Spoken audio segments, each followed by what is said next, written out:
Hello there.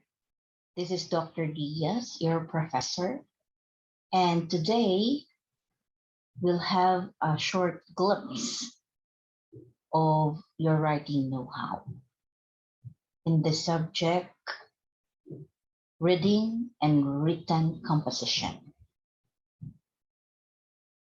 Let's find out your knowledge about writing. What is this writing skills? When we speak of writing skills are an important part of communication. Good writing skills allow you to communicate your message with clarity and ease to a far larger audience than through face-to-face or telephone conversation. So, how well do you write? Were you able to express fully and correctly your thoughts, your feelings, your ideas to your audience? It's very important for us when we write, it's very important for us to consider our audience. Why write? Being a writer helps you, of course, to respond to the world that you live in. Writing is often the most effective way to communicate. Suppose you read an article in a newspaper that makes you feel angry or frustrated. Writing a thoughtful letter to the editor can help you express and share your feelings. Writing also can bring you surprising insights into yourself. So, what are some of those qualities of a good writing? Today, we shall be discussing these qualities of a good writing. But I'd like you to evaluate yourself. How good is your writing skills? Do your readers give the right response after reading what you have written? And do you think they find it easy trying to understand what you are saying? So you can become an effective writer if, of course, you apply these qualities of good writing. First one is what we call ideas. Of course, you need ideas for you to write. You could not share what you do not have. So you need facts, you need information. Your ideas should be strong. Strong ideas are the starting point for a good writing, actually. Try to begin each piece of writing by focusing on a topic that interests you. So make sure that you are interested in the topic that you have chosen so that you could elaborate it more because you have your heart and the mind of doing it. So it's very important that you have the ideas. Take note of the sources, your references, where you got the ideas or information. So you have to take note of all of this so that you could also build credibility in your work. Okay? What are the sources? When you have already your ideas, the information that you have gathered, another qualities that you should have is the organization. What is this organization? You have to present now your ideas and details in a consistent, organized manner that will be easy for the readers to follow. Of course, there should be an arrangement. If you're going to tell a story, it should be arranged in a chronological order. Okay, which one should, what event took place. Okay, what is the first event that took place in the story that you are conveying? So that's the first. Second one, I mean, organization. It's very important for you to organize your idea.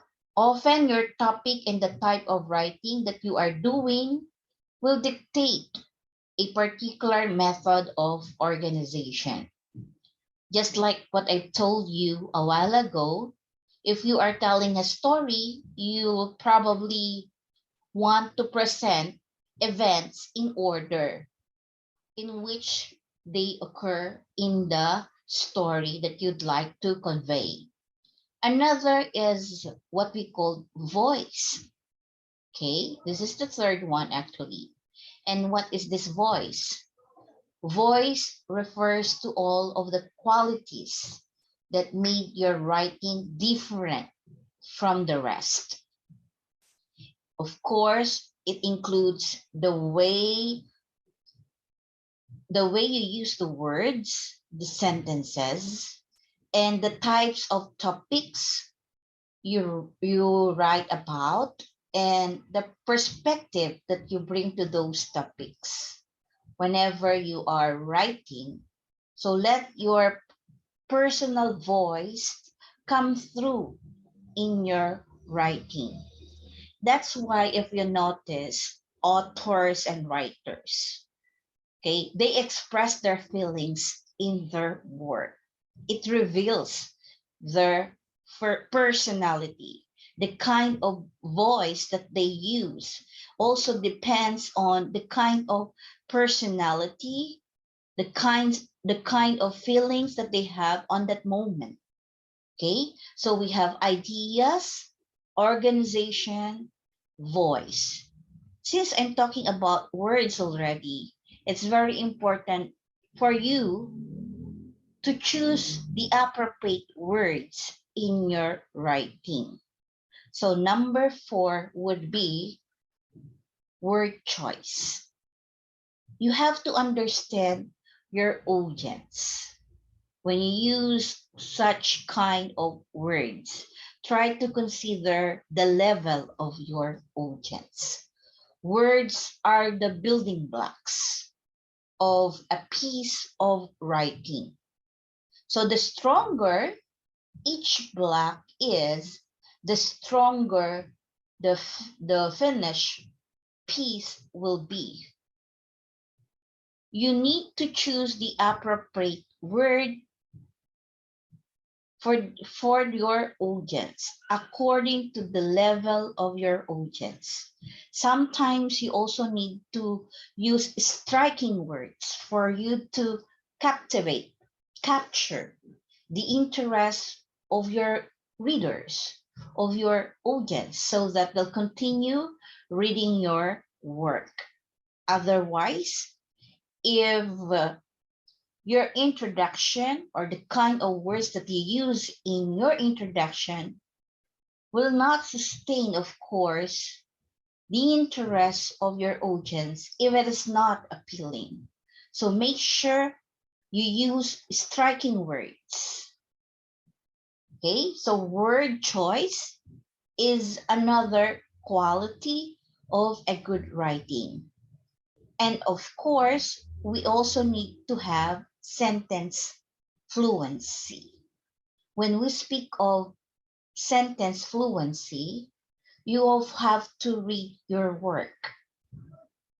Of course, read your work louder so that you could also evaluate and assess your work, your written work, and then try to find out whether there is that fluency, the flows of it from one to the other, from one to the other or to the next.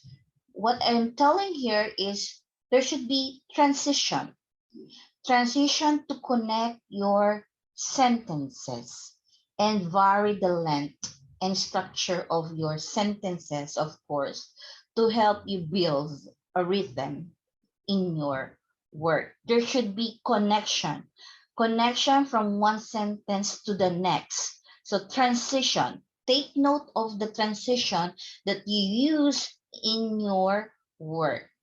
Another is what we call the last one. We call conventions. When we speak of conventions, don't let errors spoil the impact of your work. Well, it's natural. Sometimes, of course, we commit errors, we commit mistakes, but we could, of course, correct these errors. This is the reason why you need to read your work aloud, okay, so that you could listen to it and find out the errors in your work.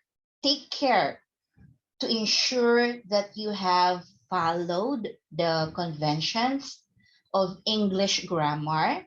Not only that, the usage, the mechanics, and the spelling. Okay? Because you might be called upon to write, of course, a report, plan, or strategy at work. So therefore, try to apply these qualities of good writing. Okay? I hope you've learned something from our discussion. Since we're talking about errors, you check your writing skills. Check for poor writing and spelling mistakes. If there are mistakes, should be as and you should be, of course, practice courtesy to your readers, so that when you practice courtesy, you are what I mean here is that you are considering your audience, okay, the level of your audience, the kind of words that you use for the level of your audience. Well, all written communication should therefore be reread before sending to print. Okay, that's why you have to read aloud your work so that you could identify also some errors if there are errors in your work. So do not assume that spelling and grammar checkers will identify all mistakes, as you may incorrect words can indeed be spelled correctly. Okay, so you could also do that one in your entire paper. Okay, so if at all possible, take a break also before rereading and checking your writing, as you are more likely to notice problems when you read it fresh. Okay, so these are some examples of qualities of good writing. Okay, so as I mentioned, it's very important when in terms of conventions, it's very important for you to be careful with your grammar, spelling, and even punctuations. It's important to remember your audience. Okay? Always write with your audience in mind. It's not only you per se, but you have to consider your audience, because it can also help you bear in mind if you have this kind of courtesy to your audience. Always take note of your audience. Take note of your audience. The feelings, their suggestions, their feedback would be a great help on your part for you to become an effective writer. Okay? So I hope this skill will help you a lot in expressing your ideas, your emotions, and your feeling. No, the skill is very important in English. Okay, it is one of those skills in communication. So I hope you could also improve this writing skill, okay, on your part as a student. So that's it. I hope you learned something for today's lesson.